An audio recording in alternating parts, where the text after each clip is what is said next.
Kami ho kanina, galing kaming Batangas. Pagdating ho namin doon sa Alabang, yung aming driver ay tumigil doon sa tapat ng tindahan, bibili ng sigarilyo. Kita ko yun. Eh doon siya tumigil doon sa may tapat ng signboard ng no parking. Ano, parking tinigilan niya eh. Nilapitan siya ng pulis. Sabi sa kanya ng pulis, "Hoy, mamang driver, marunong ka bang bumasa?" Sabi ng ating driver, "Marunong ho." Sabi ng pulis, "Anong basa dyan sa nakasulat na yung malaki?" Ano sabi? Sabi ng driver, "No parking ho." Anong ibig sabihin ng no parking? Oh. Sabi ng driver, "Bawal kang tumigil." Sabi ng pulis, "Alam mo palang bawal tumigil dyan, bakit ka dyan tumigil eh? Alam mong no parking." Siya nga naman. Sabi ng driver, "Gagaling ho tumigil din eh. Ay kami sa Batangas Preno." Wala pa naman preno ko. Eh tapos yung pulis yung umalis na. Pag-alis ng pulis, pagdating sa kanto, nakakita ng lasing. Ah, may lasing. Sabi ng pulis, "Hoy, ipinagbabawal ng mayor ang maglasing." Oh. Tara sa presinto. Sabi ng lasing, "Hindi po ako lasing."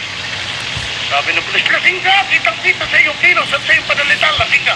Ano sabi? Sabi ng lasing, "Hindi ako lasing!" Matapang ah. Sabi ng pulis, "Lasing ka! Tara sa presinto." Oh, hindi ginawa. Sabi ng lasing, "Hindi ako lasing! Tarantado ka!" Tapang talaga. Sabi ng pulis, "Aba, bakit mo ako minumura? Baka hindi mo ako kilala." Oh. Sabi ng lasing, "Kilala kita! Pulis ka! Bay ako, kilala mo!" Sabi ng pulis, "Hindi. O di ikaw ang lasing!"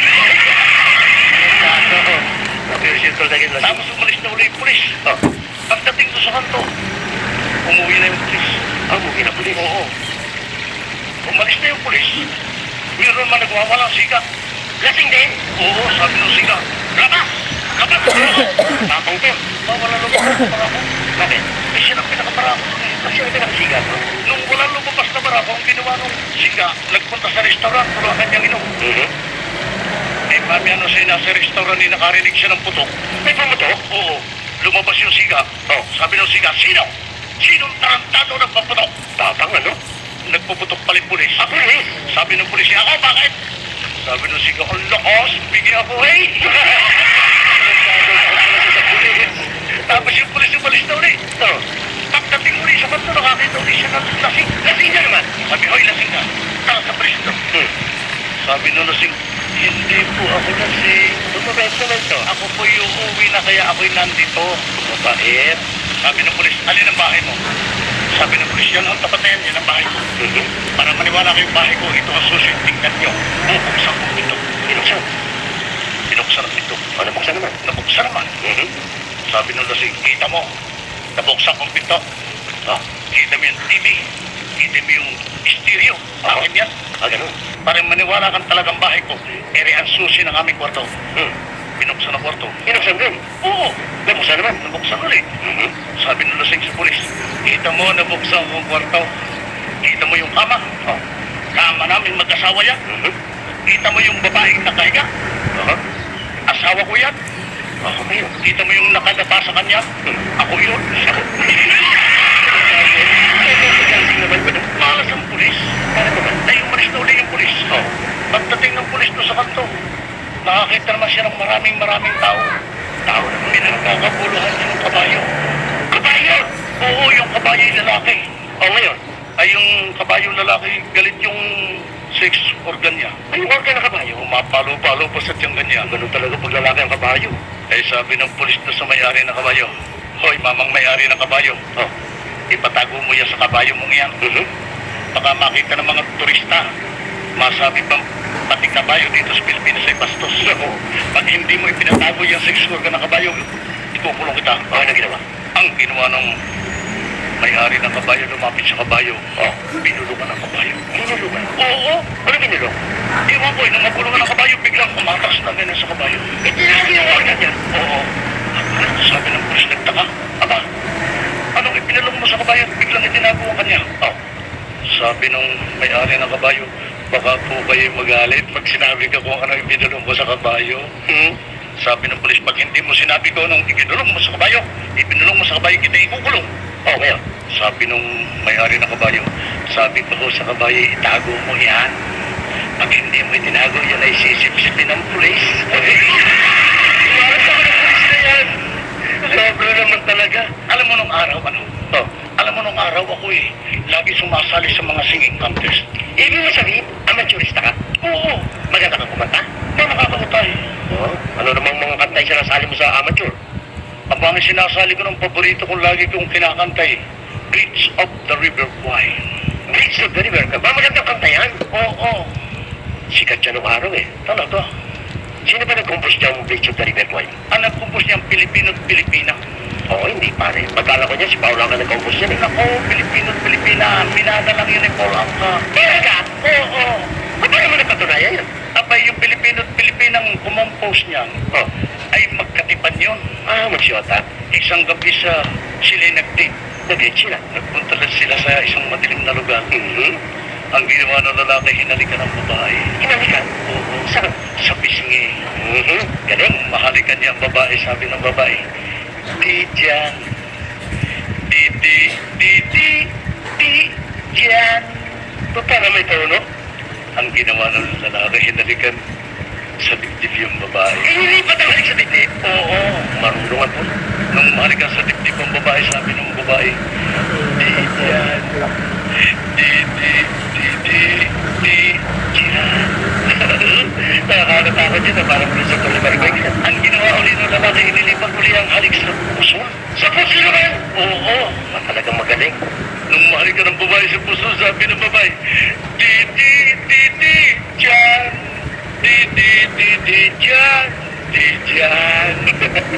Para rin Prince of the River ko yung ginagawa mo. Kaya ang ginawa nung lalaki, inilipat ang halik, ibinababa. Saan? Doon. Saan doon? Doon? Saan yan doon? Basta doon! Tarantado ito. Saan yan? Doon sa Masagana 99? Ano nangyari? Nung mahalikan doon, sabi ng babae, dyan! Kaya pala nabuhay ang Bridge of the River Kwai.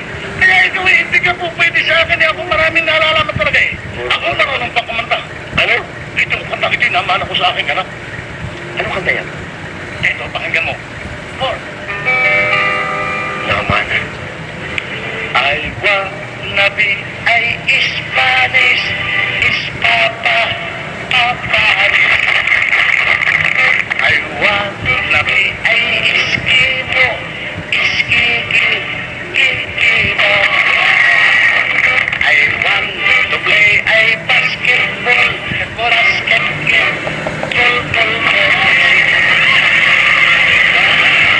ay lastigo, las, bibigo. Anak mo! Hindi lang siya. Hira to. Hindi lang sa kanta. Magaling din tumula. Ikaw! Oo. Okay, pag sa tula pare, wala ka sa akin. Bakit gusto mo magtulaan tayo? Wait nga. Gusto mo eh. Marunong ka bang tumula? Makata ito pare. Sige. Okay, ako tutula. Ako muna. Ikaw muna. Sige. Mga kaibigan, ang aking kasamang si Timba, sa kanyang pagtula, inyubo siyang pasalubungan ng maraming bato. Ayan. Bato ng pera. Ayan, lilinawin mo. Sige. Eto na tula ko. Isang gabi, sakdal dilim, ang langit ay lumuluha. Ayun. Mabilis na kamawirin, naglaho ang mga tala. Okay. Ang gabing mga ibon, dati-rati naglipana, ni isa may di naglamay. Lahat sila'y nangawala. Ayos, pare. Ayos. Lumuluha. Lumuluha ang kandila. Laki-laki habang haba ng kandila. Laking-laki. Lumuluha ang kandila. Laking-laki habang haba. Habang haba ng kandila. Laking-laki.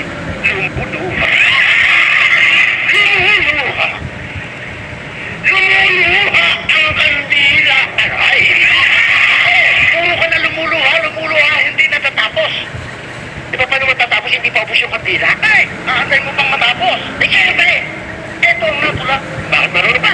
Uy, ako kahit Batanggenyo, ako'y manunula sapagkat lahi ng manunula. Talaga? Yung aking lola ay taga Bulacan. Ay, ganun. Oo.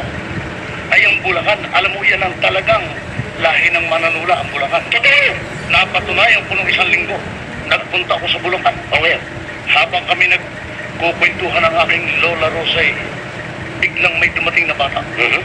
Sabi ng bata ay, Aling Rosay! Aling Rosay! Mayroon daw ho ng kaldero. Si nanay ay magpapansin pagka-birthday ng tatay ko. Wow! Oo, patula, mga taga-Bulacan ay patula ko magsalita. Ganun talaga. Sumagot si Lola Rosa. O ngayon? Sabi ni Lola Rosa ay, Tunyo! Tunyo! Wala akong ipahihirap. Kaldero ko ay nabasa kay di pa napapalitan. Talagang tinula. Ay sumagot si Lolo Cosme. Sumagot si Lola Cosme. O yung kasama ni Lola Rosa. O ngayon, ang sagot. Sabi ni Lolo Cosme, teka munay. Meron tayo diyang maliit. Baka yun ay po pwede, hindi naman ginagamit. Hindi nakatiis. Anong hindi nakatiis? Alay, sumali na rin ako. Tula ka rin! Oo. Sabi ko matapos na marinig niyo ang dito nga ay naglaban, ang hatol ko sinitablasan ng katuwiran kung sino man naritong higit na mahal